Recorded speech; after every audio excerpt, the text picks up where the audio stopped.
Bunny was గారిని మాట్లాడవలసిందిగా request చేస్తున్నాం. మిత్రమండలి చక్కగా ఒక నలుగురు కుర్రోళ్ళు కూర్చుని ఒక బడీ కామెడీ ఎలా ఉంటుందో అట్లా ఉంటుంది. దీంట్లో ఏంటంటే ఎక్కువ యంగ్స్టర్స్ని, అంటే నాకు నిజంగా ఇట్లాంటి సినిమాలు తీయడానికి ఇన్స్పిరేషన్ జాతిరత్నాలు సార్.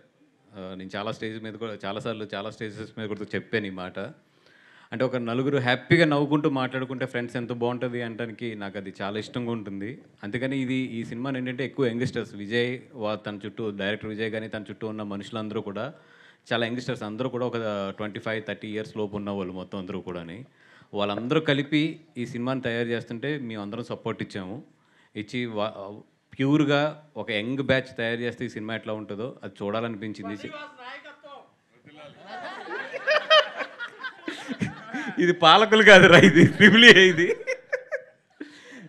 సార్ ఎవరికి ఆడికి పేమెంట్ ఇవ్వడం ఏంటి సార్? కాదు సార్, ఎస్కేఎన్కి అరవింద్ గారి నాయకత్వం అని చెప్పాను సార్. నన్ను నిరికించాలని చెప్పి నా నాయకత్వం అని చెప్తున్నాడు. సో